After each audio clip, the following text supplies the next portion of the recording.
few of the most hilarious language and translator jokes. Translator work is as interesting as difficult at the same time. You need to be a true professional to cope with all the peculiarities of different languages. However, translators are people who appreciate a piece of good humor. Below are some jokes about translators and their work for you to have some fun. Two translators on a ship are talking. "Can you swim?" asks one. "No," says the other, "but I can shout for help in 9 languages." "I've just had the most awful time," said a boy to his friends. "First, I got angina pectoris, then atherosclerosis. Just as I was recovering, I got psoriasis. They gave me hypodermics, and to top it all, tonsillitis was followed by appendectomy." "Wow, how did you pull through?" sympathized his friends. "I don't know," replied the boy. "Toughest spelling test I've ever had." The past, the present, and the future walked into a bar. It was tense. The linguist's husband walked in and caught his wife sleeping with a young co-ed. He says, "Why, Susan, I'm surprised." She bolted upright, pointed her finger, and corrected him. "No, I'm surprised, and you are astonished." A former Secretary of Commerce liked to tell how a high-ranking official once responded to a subordinate's request for a raise by saying, "Because of the fluctuational predisposition of your position's productive capacity as juxtaposed to governmental statistics, it would be momentarily injudicious to advocate an incremental increase." The staff person said, "I don't get it." The official said, "That's right." How does a freelancer define weekend? 2 working days till Monday. A linguistics professor was lecturing his class the other day. In English, he said, "A double negative forms a positive. However, in some languages, such as Russian, a double negative remains a negative. But there isn't a single language, not one, in which a double positive can express a negative." A voice from the back of the room retorted, "Yeah, right."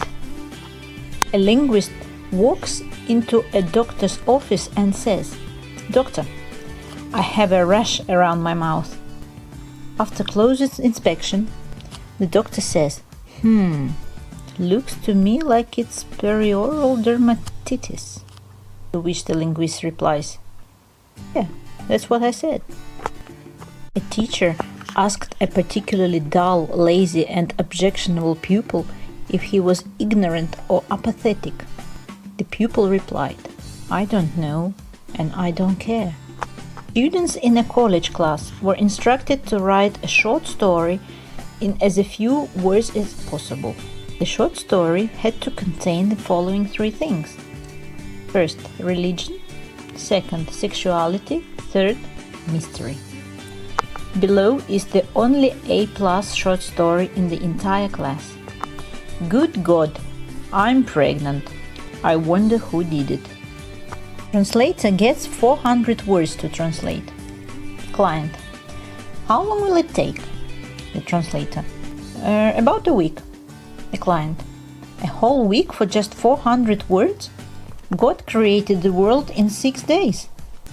The translator: "Then just take a look at this world, and afterwards take a look at my translation."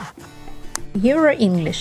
The European Commission have just announced an agreement whereby English will be the official language of the EU rather than German, which was the other possibility. As part of the negotiations, Her Majesty's government conceded that English spelling had some room for improvement and has accepted a 5-year phase-in plan that would be known as EuroEnglish. In the first year, S will replace the soft C. Certainly, this will make the civil servants jump with joy. The hard C will be dropped in favor of the K. This should clear up confusion and keyboard can have one less letter.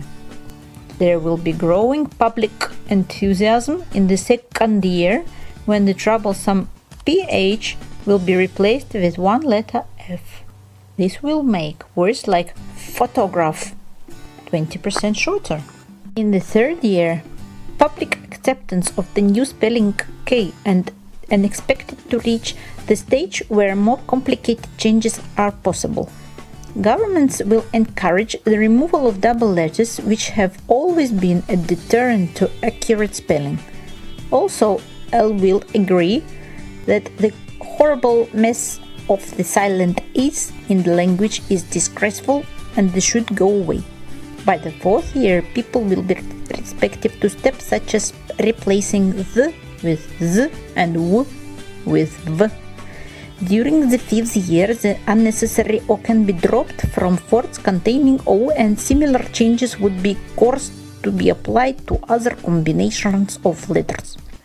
After this fifth year, we will have a relicensable written style. There will be no more troubles or difficulties and everyone will find it easy to understand one each other. The dream will be finally come true. An African chieftain flew to the United States to visit the president. When he arrived at the airport, a host of newsmen and television cameramen met him. One of the reporters asked the chief if he had a comfortable flight. The chief made a series of weird noises: screech, scratch, honk, buzz, whistle, zzz, and then added in perfect English, "Yes, I had a very nice flight." Another reporter asked, "Chief, do you plan to visit the Washington Monument while you're in the area?" The chief made the same noises, screech, scratch, honk, buzz, whistle, zzz, and then said, "Yes, and I also plan to visit the White House and the Capitol building." "Where did you learn to speak such flawless English?" asked the next reporter. The chief replied, "Screech, scratch, honk, buzz, whistle, zzz," from the shortwave radio.